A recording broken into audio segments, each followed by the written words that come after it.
Bueno, soy Vicente, os voy a hablar del juego San Gimignano Architect, que como ya os he mencionado está centrado en lo que es la ciudad de San Gimignano en Italia.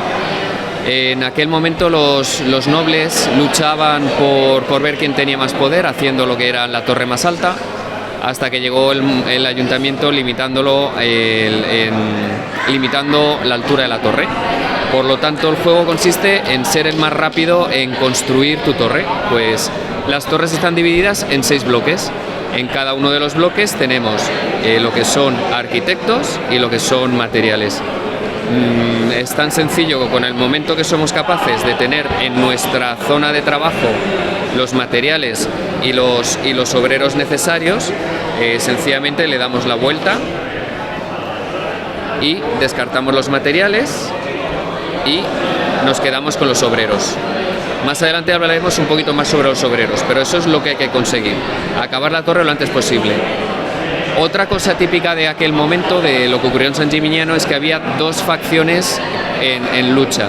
Estaban los guelfos, que eran los seguidores del papado, y los gibelinos, que eran los seguidores del emperador romano-germánico.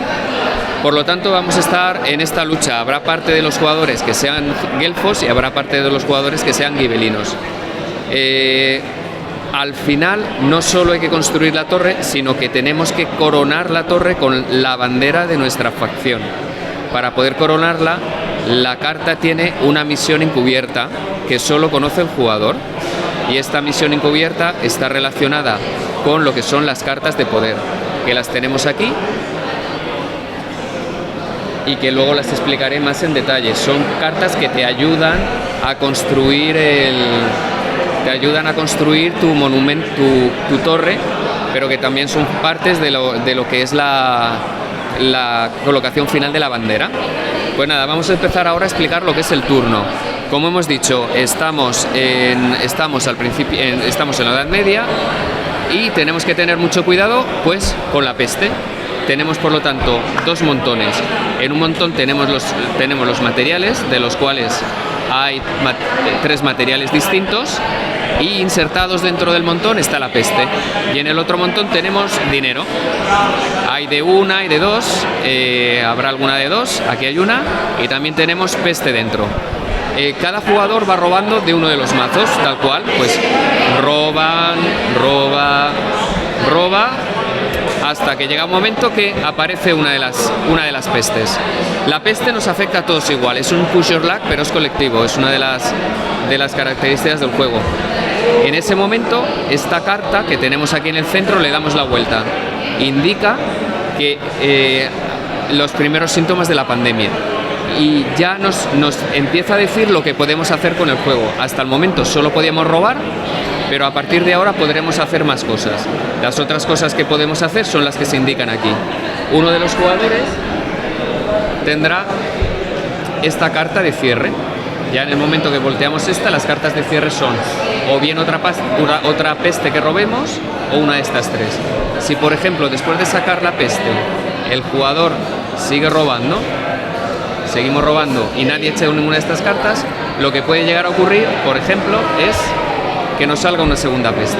En el momento que tenemos una segunda peste que nos haya salido, de los materiales robados nos quedaremos todos los jugadores con la mitad. La peste nos afecta a todos. La diferencia es que al jugador que ha robado la segunda peste será la mitad redondeada hacia abajo y los otros jugadores redondeada hacia arriba. ¿Qué ocurre? Si no queremos perder parte de los materiales robados, ya es cuando empezamos a jugar estas cartas de aquí. Con esta carta, ¿qué ocurrirá? Los jugadores podremos contratar obreros. En algún momento, alguno de nuestros bloques necesita 2 obreros. Solo tenemos 1. Por lo tanto, necesitaremos en algún momento determinado llegar a contratar más obreros. Pues entonces, una vez sale esta carta, lanzamos la de contratar obreros y ya en ese momento ya podemos empezar a contratar. ¿Cómo se contrata? Muy sencillo. Tenemos dinero de que hemos robado.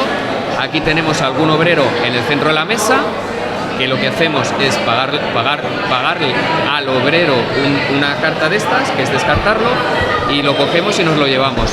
La característica del juego es que como estaba con uno en el centro de la mesa, cuando nos la llevamos a nuestro sitio, va a venir por 2.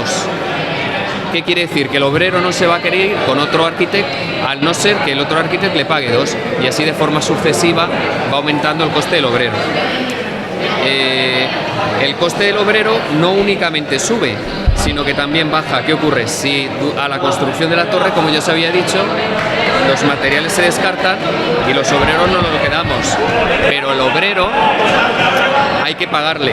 Si por lo que sea al construir no podemos contratarle al obrero, podemos construir de otras maneras, pero cuando antes se quería ir con otro trabajador, con otro arquitecto por 2, ahora se irá por 1, lo reducimos, ¿vale? Esto es cómo funcionan los obreros. Otra cosa que podemos hacer una vez ha salido la carta de la primera carta de peste, si no queremos perderlo todo, es influir al ayuntamiento. ¿En qué consiste influir? Por el motivo que sea, he estado robando muchísimas cartas y, por ejemplo, digamos que me vuelvo loco por tener una madera y no la he conseguido. Entonces lo que le hago al ayuntamiento es pedirle que pida impuestos a otros jugadores, y el impuesto que van a pedir es la madera. Cualquier jugador que tenga maderas tendrá que pagar al ayuntamiento el impuesto de maderas. Por lo tanto, el único jugador que tiene es este, la madera se lleva. Y de todos si hubiera 3 maderas de otros jugadores, todos descartarían 3, pero una de ellas se la quedaría este jugador. Pero ¿qué ocurre? Influir tiene un coste, que es la carta esta de aquí. Inicialmente influir cuesta 1, la siguiente vez que influyamos costará 2, la siguiente vez que influyamos costará 3. Y así, cada vez que influyes, resulta mucho más poco económico el hacerlo. Pues ya, una vez hemos influido, ya con el material, construimos este de aquí, y como no tenemos dinero para pagarle, reduciríamos el coste del obrero. Finalmente, otra cosa de las que podemos hacer cuando ya ha salido esta carta es, esta carta la tiene siempre el jugador de la mano, que se va pasando de jugador a jugador. Esta sencillamente es, ya he tenido suficiente, no quiero robar más, todos nos vamos a nuestra torre y construimos con lo que tenemos, ¿vale? Finalmente, voy a hablaros un poquito de lo que son las cartas de poder, ¿vale? Cuando hemos lanzado esta carta hemos hablado de los obreros, pero no solo se pueden contratar obreros cuando lanzamos estas cartas, se pueden contratar también lo que son las cartas de poder, que están directamente vinculadas con la historia de San Gimignano. Estas dos primeras son la carta de estas hacen que el ayuntamiento sea o bien guelfo o bien gibelino. Si un jugador guelfo contrata esta carta y la tiene por 2 en su zona y nadie más tiene la carta del gibelino, el ayuntamiento es guelfo. Por lo tanto, al influir al ayuntamiento, los guelfos tienen ventaja, y específicamente el jugador que tiene esta carta. Si un gibelino tiene esta carta por un valor 2, se anula. Estamos igual otra vez. Ya cuando subiera, pues ya sería guelfo o gibelino. Esta carta lo que te permite es una promesa de dinero a los trabajadores, es decir, que ellos les has prometido que se van a quedar contigo. Si se quedan contigo les das dinero cuando acabe la obra. No tiene por qué ser verdad, pero es una promesa. Ellos, por lo tanto, esta carta lo que hace es que ningún jugador va a poder robar tus obreros si tú tienes esta carta y antes no te roba esta carta. Es decir, es un seguro para tu robo de obreros. Esta finalmente te ayuda contra la peste, es el obispo de San Gimignano que protegió la ciudad de Atila, y aquí te protege de la peste. Cuando tú robas la peste, el obispo de San Gimignano te protege, sencillamente la descartas, lo puedes hacer una vez. Una de las anécdotas que ocurrió en San Gimignano también es la Torre del Diablo.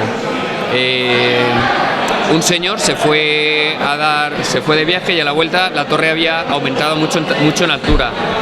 Y directamente se atribuyó al diablo, y así se llama, está en la actualidad vigente, está allí todavía y se le llama la Torre del Diablo. ¿Y cómo nos ayuda el diablo en el juego? De dos maneras.